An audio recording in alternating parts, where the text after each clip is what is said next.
نحمده ونصلي على رسوله الكريم اما بعد فاعوذ باللہ من الشیطان الرجیم بسم اللہ الرحمن الرحیم۔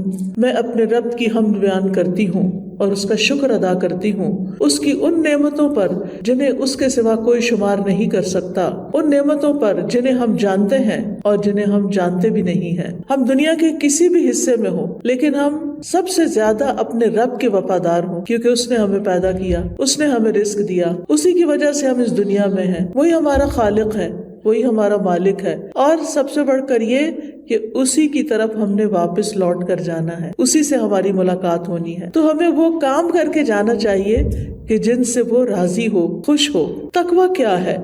تقویٰ کا لفظ جو ہے عربی میں 3 حروف سے مل کر بنا ہے، واو، قاف، یا، جس کا مطلب ہوتا ہے ایک چیز کو دوسری چیز کے ساتھ دور کرنا، ہٹانا۔ متقی آدمی اپنے آپ کو نیک عمل کے ذریعے سے اللہ کی نافرمانی اور اس کے نتیجے میں عذاب سے بچاتا ہے۔ گویا دوسرے لفظوں میں خود اپنے آپ کو نقصان سے بچانا ہے، گناہوں پر اصرار نہیں کرنا۔ ہم انسان ہیں، ہم سے غلطیاں ہوں گی لیکن ہم نے ان پر جمنا نہیں ہے۔ ہر اس چیز سے بچیں جو اللہ تعالیٰ کو ناراض کرنے والی ہو۔ عمر رضی اللہ عنہ نے ابی ابن کعب سے تقویٰ کے بارے میں پوچھا تو انہوں نے کہا، کیا آپ کسی خاردار راستے سے گزرے، کانٹوں والے جنگل سے گزرے ہیں؟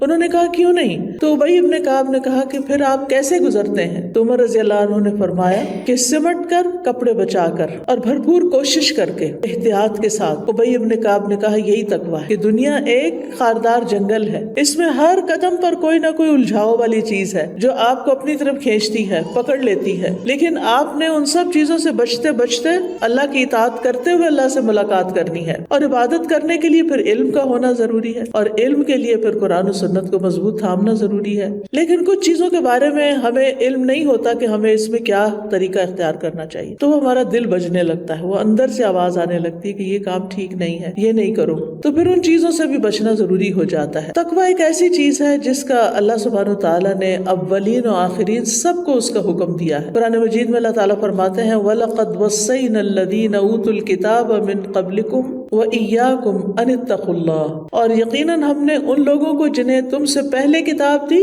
اور تمہیں بھی تاکیدی حکم دیا، وصینا، وصیت کی ہے کہ اللہ کا تقوی اختیار کرو۔ یعنی یہ اللہ تعالیٰ کی طرف سے ایک بھرپور حکم ہے کہ جس کی پیروی کرنی ہوگی۔ اسی طرح نبی صلی اللہ علیہ وسلم نے بھی نصیحت کرتے ہوئے فرمایا تھا، اتق اللہ حیث ما کنت، جہاں کہیں بھی تم ہو وہاں اللہ سے ڈرتے رہو۔ یہ ایک بہت جامع ہدایت ہے۔ کسی بھی جگہ آپ ہوں، جو چیزیں دین سے ٹکراتی نہیں ان کو اختیار کرنے کی تو اجازت ہے، لیکن جو چیز بھی دین سے ٹکراتی ہے اس کو چھوڑنا ہوگا، یہی تقویٰ ہے۔ اور اگر کوئی تقویٰ کی نصیحت کرے تو اسے قبول کر لینا۔ اور سب سے آخر میں یہ کہ تقویٰ کے حصول کے لیے دعائیں بھی کرنی ہے، اللہ ہمیں تقویٰ عطا کر دے، ہم سب کو تقویٰ عطا فرما، اللہ ہمیں دین کا بہترین مددگار بنا، اللہ ہمیں مرتے دم تک تقویٰ عطا کر دینا۔ جن جن لوگوں کے دلوں میں جو بھی تمنائیں خواہشات ہیں اللہ ان کو پورا کر دے۔